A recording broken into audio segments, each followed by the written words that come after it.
Hello friends, good morning to all. బాగున్నారు కదా? Yes. ఈరోజు ఇంకొక టాపిక్.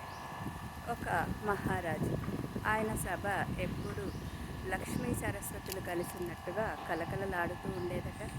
ఎంతోమంది విద్వాంసులు ఉండేవాళ్ళు, పండితులు ఉండేవాళ్ళు, తత్వవేత్తలు ఉండేవాళ్ళు. ఆ మహారాజుకి ఒక్కసారి ఒక క్లారిఫికేషన్ కావాల్సి వచ్చి అందరినీ ఒక ప్రశ్న అడిగాడట. దేవుడు ఎక్కడుంటాడు, ఎలా ఉంటాడు, ఏం చేస్తుంటాడు, దీనికి సరి అయిన సమాధానాలు చెప్పండి అని అడిగాడు. పండితులందరూ ఆలోచిస్తున్నారు. సమయం ఇచ్చాడు మహారాజా 6 రోజులు.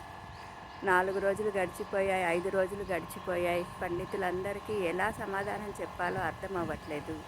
చాలా తికమక పడుతూ ఉన్నారు. మరి ఆస్థాన పండితుడి పరిస్థితి అయితే చెప్పనలవి కాదు. ఆయన బాధను చూసిన వాళ్ళ ఇంటి దగ్గరలో ఉన్న ఒక పశువుల కాపరి, వాళ్ళ ఇంట్లోనే పశువులని మేపుతూ ఉంటాడు.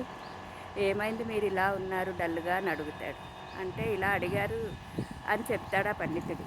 సరే, మీ బదులుగా నేను ఆయనకి సమాధానం చెప్తాను, నన్ను పంపించండి అంటాడు. సరే అని ఆయన ఒక చిట్టి రాసి రాజుగారి దగ్గరికి పంపిస్తాడు. రాజుగారు ఆ చిట్టి చూశాక సైనికులు, రాజుగారు ఆశ్చర్యపోతారు. ఇలా 12 ఏళ్ల పిల్లగాడు, అది కూడా పశువుల కాపరిలాగా ఉన్నాడు, వీడు సమాధానం ఎలా చెప్తాడా అని వాళ్ళకి అర్థం కాదు. సరే, ఆస్థాన పండితుడు రికమెండ్ చేశాడు కదా, విందామని చెప్పేసి రమ్మంటారు. సరే, వెళ్తాడు ఆయన. వెళ్ళిన తర్వాత మహారాజుని అంటాడు, నేను మీకు సమాధానం చెప్పాలి అంటే నేను గురువు స్థానంలో ఉన్నాను, మీరు శిష్యుడి స్థానంలో ఉన్నారు, కాబట్టి సింహాసనంపై నేను కూర్చోవాలి అంటాడు. అలాగే ఏదైనా ప్రారంభించాలి అంటే దీపాన్ని వెలిగించాలి, మరి అభిషేకము చేయాలి.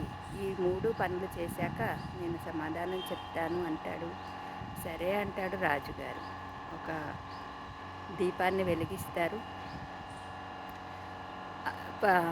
భగవంతుడికి అభిషేకము చేస్తారు. అలాగే ఈయన సింహాసనం మీద కూర్చుంటాడు, రాజుగారు కిందికి దిగి ఉంటారు. అప్పుడు ఆ దీపాన్ని చూపించి, దీపము ఎటువైపు వెలుగు చూపుతుంది అని అడుగుతారు. సభికులందరూ చెప్తారు, అన్ని వైపులా వెలుగు చూపుతుంది. దానికి ఏదైనా ఒకే దిక్కుందా? లేదు. ఒకే ప్రదేశం ఉందా? లేదు. అలాగే భగవంతుడు సర్వత్రా వ్యాపించి ఉన్నాడు అని చెప్తాడు. అలాగే అభిషేకానికి తెప్పించిన పాలని తీసుకొస్తారు.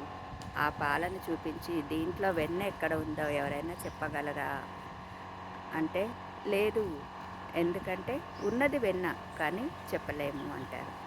అలాగే భగవంతుడు మన మనసులోనే ఉన్నాడు, కానీ మీరు అనుభూతి చెందితే తప్ప చెప్పలేరు అంటాడు. అలాగే భగవంతుడు ఏం చేస్తాడు అంటే, రాజుని కింద తిప్పచ్చు, మామూలు వ్యక్తిని సింహాసనాన్ని ఎక్కించవచ్చు, ఏదైనా చేయవచ్చు. కాబట్టి ఫ్రెండ్స్, జీవితం ఎప్పుడు ఎలా మారిపోతుందో ఎవరికీ తెలియదు. కాబట్టి హాయిగా ఉన్నప్పుడే, ఆనందంగా ఉన్నప్పుడే, ఆరోగ్యంగా ఆనందంగా ఉండడానికి ధ్యానం చేద్దాం. Thank you.